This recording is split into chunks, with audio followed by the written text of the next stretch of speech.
We're here to talk about billion-dollar insights on why AI fails and human innovation wins. And I'm really pleased to be joined by Katz Kiely, a 20-year transformation pioneer who has driven large-scale change for the UN, the BBC, and GSK, to name a few. And I'm also joined by Stephen J. Manning, who built a billion-dollar marketing business. How's leadership cast your point different today than it was yesterday, and what it must be? I mean, it's just a top line idea is that the leaders have the vision, they have the foresight, they're there, they're present, they're Nostradamus soothsayers, and this is what I think. Now you guys go and do this. You guys execute. Okay. Now there are a couple fundamental issues, many. My question often, and I have clients who look at me a little bit bewildered. Uh, the only successful leader today is the leader that also has exceptional management skills. You need to know how the darn thing actually works, what it's supposed to do, why does it do it, and then you can control the environment and you can track the progress of the company. Otherwise, you're sitting isolated with a halo over your head, listening to Ravi Shankar playing music. You're not leading the enterprise. And by the way, very critical that if you're not involved with the motor parts of the enterprise, you're not developing leaders. You're developing people who follow you because you have the checkbook. You have a dictum. You lead by threat. You lead by money. If you're totally, let's say, a fair leader, you wake up one morning and find out the buildings are no longer there. So it's about people. Now, there are a couple, top-down failures. I had the opportunity, you'll forgive me, to say to a reasonably sized company at some point after 2 days of mind-bending discussions, I said, I have a question. Hold on. What is it you do here?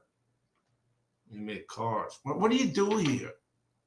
And then I got some of the most amazing responses, Katz. Blew my mind. I'm not smart enough to digest it, but I said, no. Do you think this is something of a scientific experiment? That is the failure of AI. You think this is a scientific experiment? Well, I said, no, I think the reason we're here is because we're here to make money.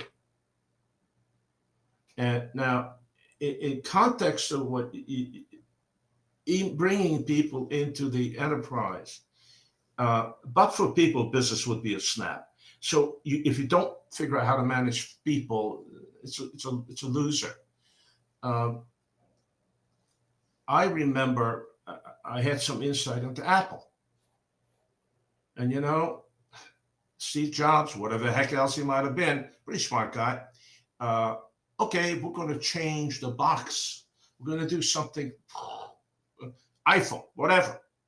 And he would bring in everybody on earth into the darn meeting. And he pronounced, everybody speak. And everybody spoke up, or else you're not going to get invited again. And then we do what Steve wants anyway. The good part is that I was part of the design team. In my little world, somebody very smart enlightened me to one of the issues we had, which is we had a truly vertical business. When everyone did that and that and that, we just looked at it and we just kept doing what we did, which is did more of it, and hopefully better, and more and better. And pretty soon, the biggest issue was a people issue, which is, oh, heck, my boss is 3 years older than me, is making so much money. Where am I going? I look good. I want to get my bonus, but and then his boss is only 5 years old. Where is he going? Where am I going? And in terms of leadership, in terms of bringing people into where they take ownership of the thing. So very smart guy. I think we got him from Heights. Why don't we create opportunity teams? I'm a simple guy. What do you mean? Okay, so we take third level management person in operations. We take a senior VP of merchandising, and we take a VP in operations, and we put them together and say, we are having a creative issue over there. And by the way, you, the lowest person in the project, you run the team. And here's the goal. You will take 2 days out of your week to run this. Wait a minute, I have a job. Now, how am I going to, I'm going to be the boss of the senior VP of this or the VP of that, working on that. Those people will throw me out of the building. No, they're not if they want the bonus.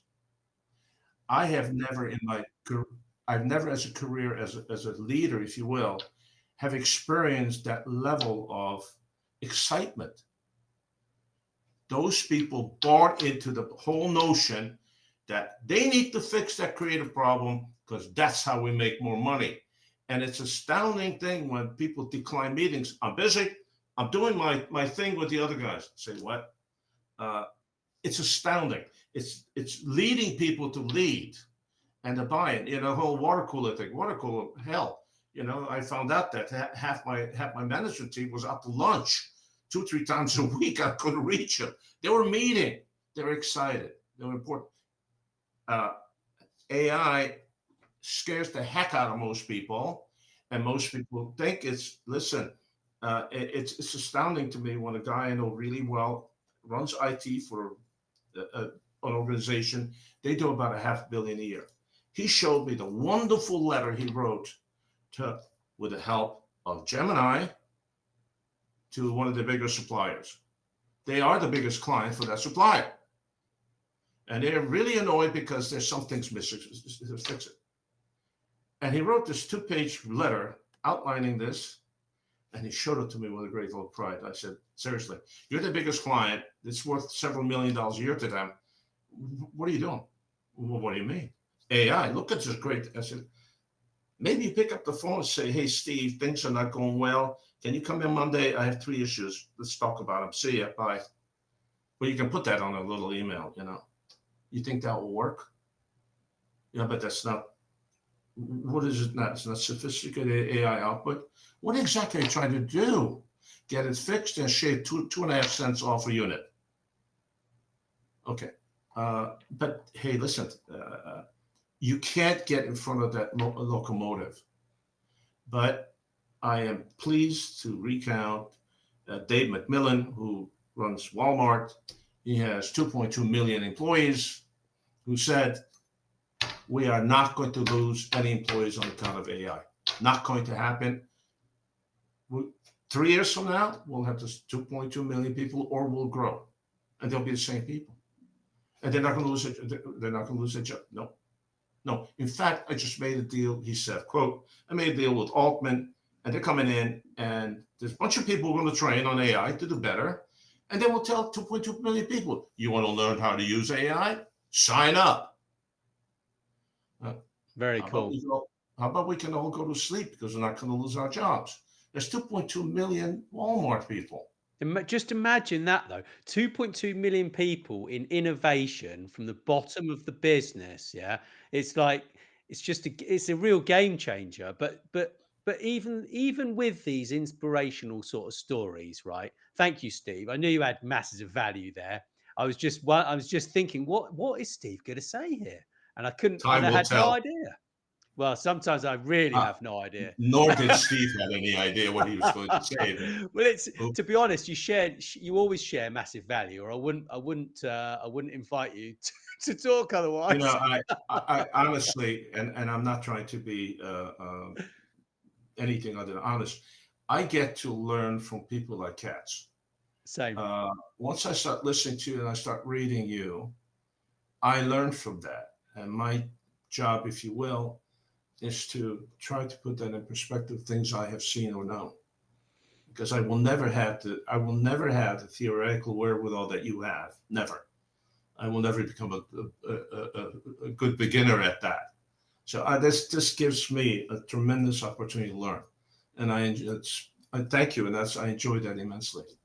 Yeah, and likewise, that's one of the reasons that I started podcasting, was because I wanted to just ask all the dumb questions that I really didn't know the answers to, and I'm I'm getting better at not knowing. I mean, getting better at knowing the answers now, but it's great. Sorry, Katz, you were No, saying.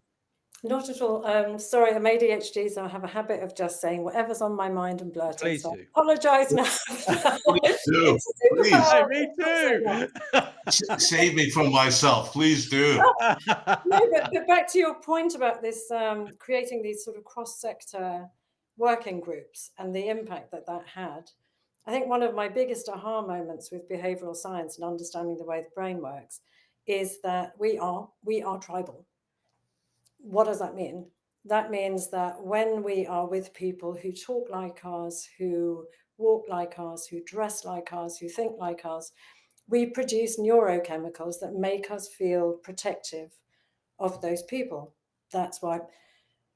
The counter side of that, which I think is a massive point that every leader needs to think about all of the time, is that that very same neurochemical that makes you feel bonded to your tribe, your team, your department, whatever, also makes you behave in a defensively aggressive way to people who aren't in your team.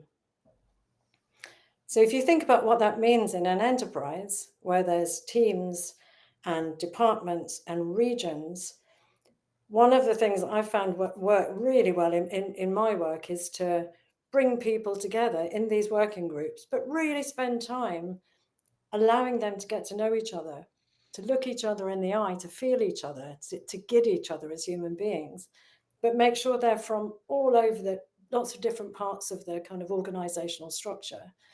And then once you've got people to really get to know each other and trust each other, then you can start to co-create a North Star. And I would disagree with you, Stephen, that just making money is not enough. It's not what gets us out of bed in the morning. It's who we're with. It's how we're working. It's what output we're making, whatever that is, whether it's making the best car or whatever. You bring them into workshops. Get them to really trust each other, get them to co-create their North Star so that everybody can see the same truth. And when they feel trusting enough, then they can surface and prioritize the blockers, the barriers, the behaviors that are getting in the way of that. And then, and this is the big then, they can start to co-create the solutions to those little things that they've identified themselves. And that's great because then they can go away and put those solutions into action, and they can learn from that and bring those back. But the most important thing actually is it's the process itself. Because during that time of bringing these people from different parts of the organization, different levels, different departments, they become a mini tribe. So people don't have that push, oh, I don't like it because I didn't make it. You're wrong because you're not one of us. And it's Right. physiological. You know, Katz, I to digress a moment, I'm not going to disagree with you, but that's a snippet. We're here to make money. The resident detriment for the business is to generate profits. Without profits, altruism is not possible. Without profits, we can't feed families and all of that. So I look at that as just a fundamental idea. That said, yes. It's without people, there's just nothing. It just doesn't work. And there's a lot of components to that picnic. You can't be, if you are absolute mercenary, cutthroat mercenary.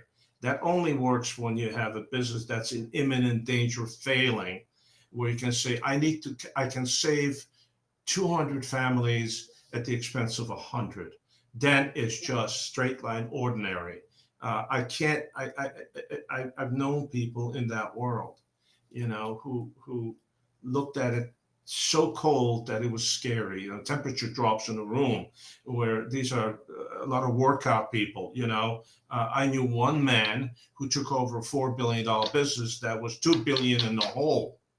And 2 years later, he had an extra $1.5 billion in the bank.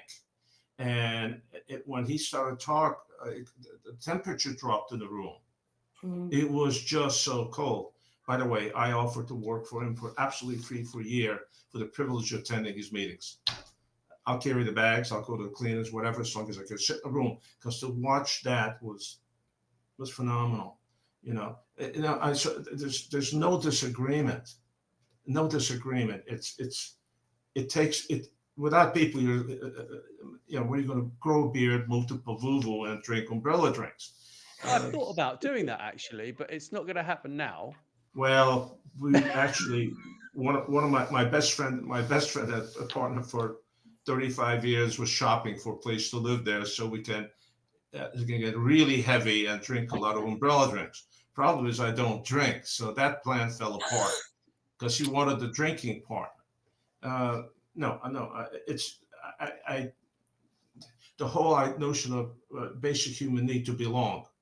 Yes. It's a big deal. Need for food, shelter, need to belong. I mean, if they're more than those top three, I'm not aware of them. I get that. Yeah. We try to run our businesses that way.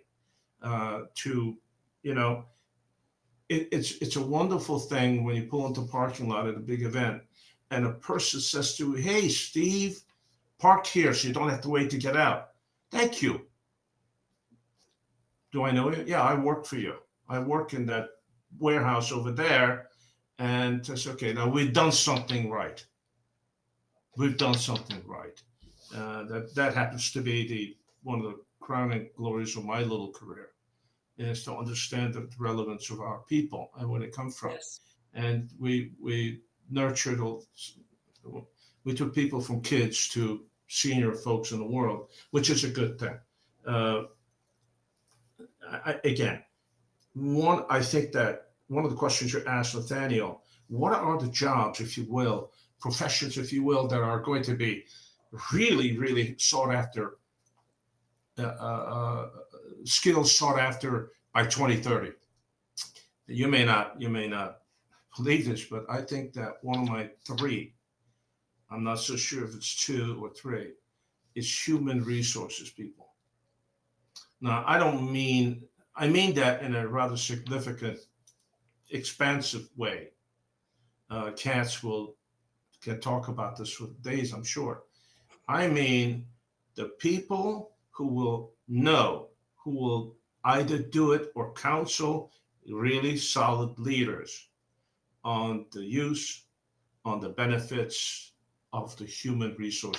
The most important resource we have, it's human. It's not money, it's not capital, it's not anything else, it's human. And as we go through this significant change for some cataclysmic, where so much of what they do can be done by somebody else. Oh, heck, I don't want my next x-ray read by the guy I've known for 20 years who does it for a living. I want an AI bot to read my next x-ray. That's just a fact of life. And there are a lot of those examples. But I think the human resource professional will move into a role where those people will be able to understand and explain to us what is the absolute best relationship we can have with our people. Where do they live? What are their fears, needs, wants, desires?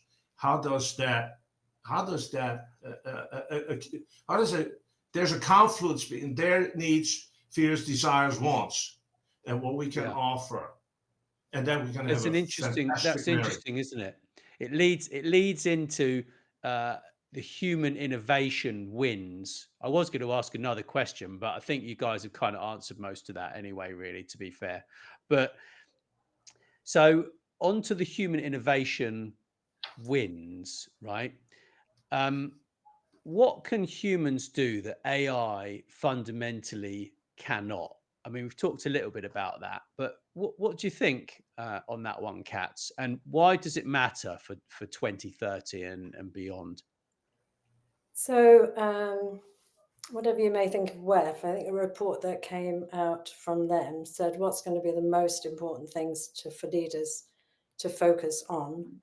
And they are change readiness, they are resilience, they are agility, all of the things that we three all know. The faster change is, the more the organization needs to be ready for that.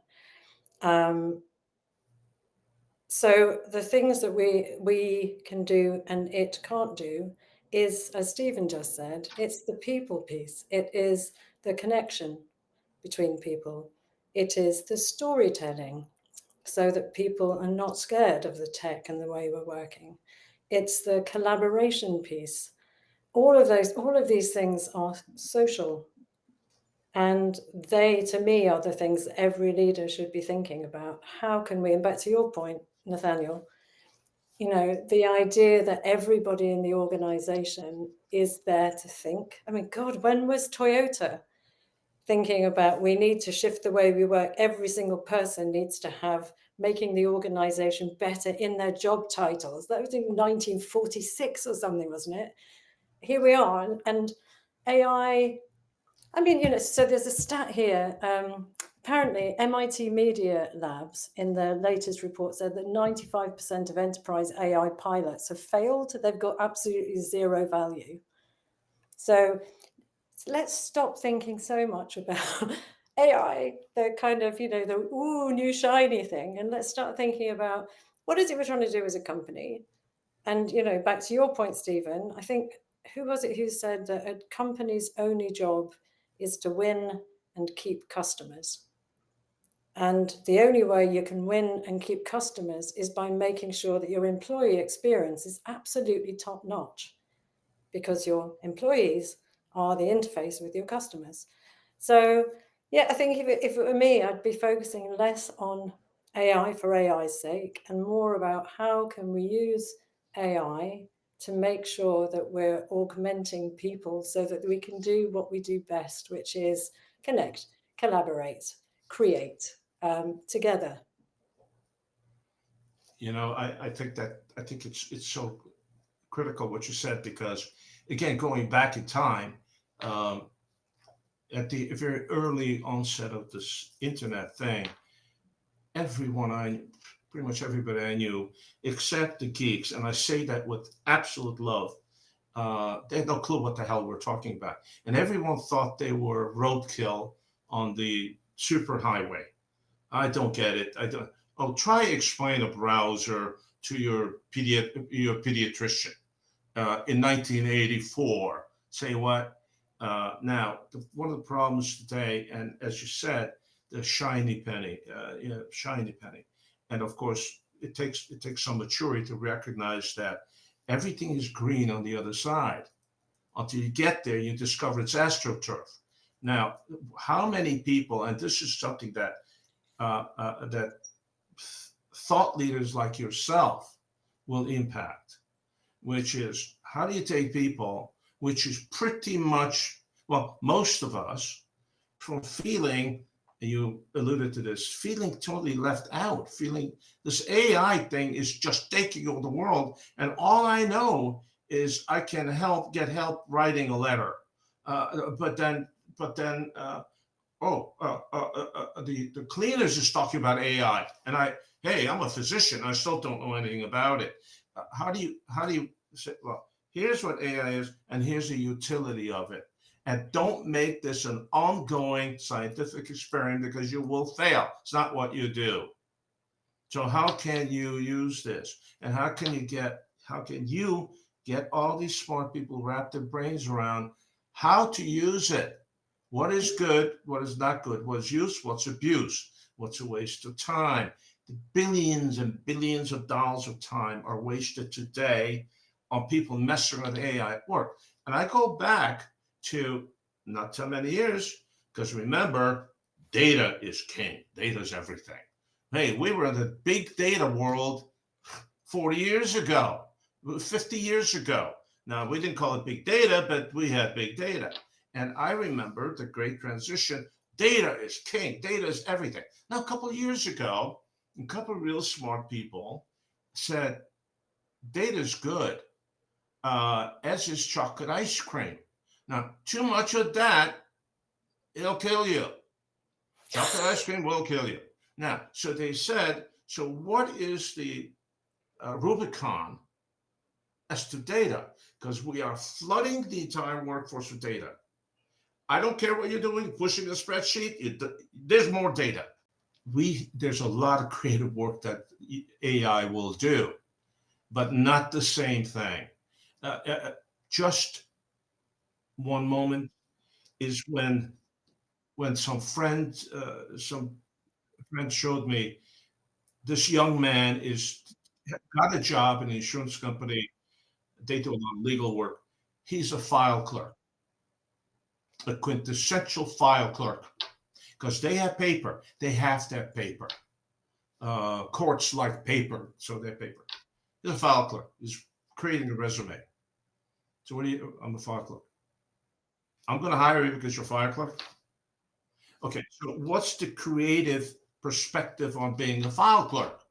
As I said, you need to understand that when you take that memo and put it in the wrong place, misplace it, that superior court judge doesn't care. You can't find it. You're toast. So let's look at it differently. As far as I'm concerned, you're in document management and preservation. You're not a file clerk. Just a creative perspective on the person who thinks they're just a file clerk.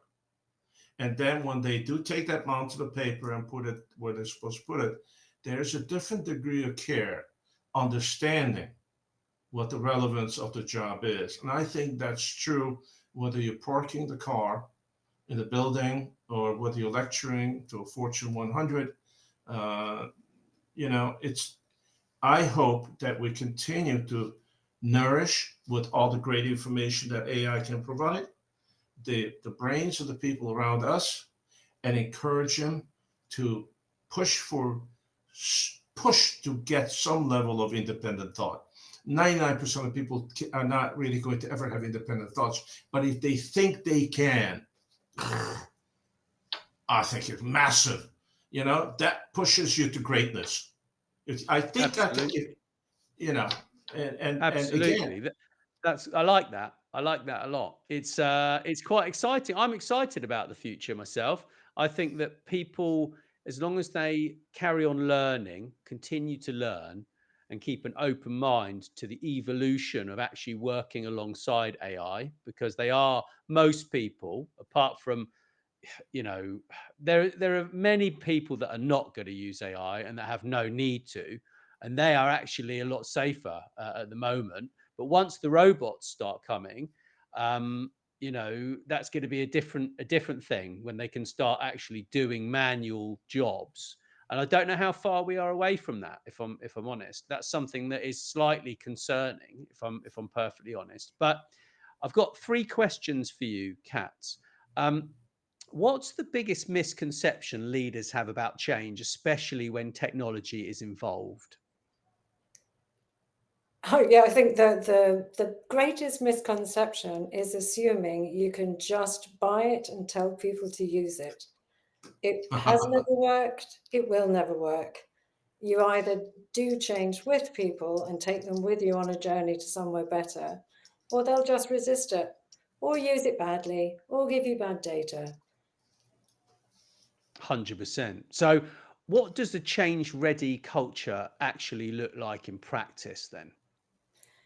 It looks like an environment where people are clear about what it is they're supposed to be doing, where they're responsible for it, where they are curious, where they're rewarded and respected for what they're bringing to the table, where they understand what their part of the pie is about, because otherwise we're all just rolling around trying to figure out where we fit and to the point. So I think the reward, the leaders are not there to say this way or the highway. The leaders are there to make sure that the company is investing in a consistent, intentional way to build the environments in which humans are going to give their best, where they will continuously look for better ways of doing things, where they will continuously talk about the things that aren't working. As you just said, Stephen, change-ready cultures are psychologically safe and they're based on trust. And what's one lesson you've learned from working across the UN, BBC, and GSK about what really makes transformation succeed? What makes transformation succeed is always when people have a very clear idea of why that transformation is happening, and they feel that they're part of the change and they're going on a journey which is going to be better for them. Excuse me. I want to give Katz, I want to give you something of an ambivalent, massive thank you because I am shortly off to what I expect to be a very contentious hour and a half. By definition, it will be contentious. And I just realized that I'm wasting my time because I will be useless. Because I will sit there listening to people drone on, and I will be just grinding and processing everything you said about trust.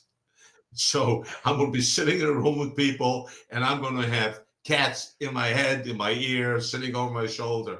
So, So I want to say thank you because that's so enlightening for me. Yeah. I'm very black and white, very proactive about things, and it's sometimes we do forget the absolute need to build trust before people have buy-in.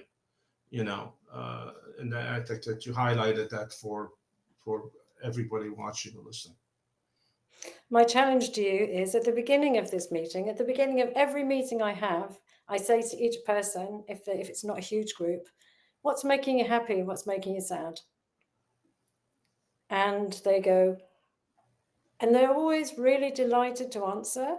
And it takes a couple of minutes, but the conversation after that, because you've just broken the boundaries and you've created psychological safety, are entirely different. So even in the most contentious, difficult political moments, give it a minute. That's my challenge. Okay, my challenge, of course, is assume for a moment that I go in, and then somebody smart says, "So what makes you happy? What makes you unhappy?" Out of my mouth immediately. Being here with you is making me very unhappy. Now, how is that meeting going to go? Classic. Well, I will try. I will try. Sorry, if you are a leader who can see your team isn't working together as well as it could, or your technology transformation isn't having the impact it should, Katz has developed a human-first toolkit and methodology that helps break through resistance and apathy. And you can find out more at her website, wearebeep.com, or connect with her directly on LinkedIn. And I want to thank you for joining me, both of you. Thank you very much, Steve, and thanks, Katz. Thank you. Great talking with you. If you value the insights on influential visions, you'll be pleased to know that that is just the public version. Inside Monday Influencer, the indispensable weekly guide to success in business, career, life. You get a weekly email, which also has an audio version narrated personally by us. You get early access to uncut interviews, behind the scenes footage and intel. You get critical insights, unlocking AI and technology for your success. You can download cheat sheets, checklists, and many, many audios which will help you to become a better executive and a business person. Your risk is $1. Join us. The link is in the description. Thank you. Thanks very much for listening to Influential Visions.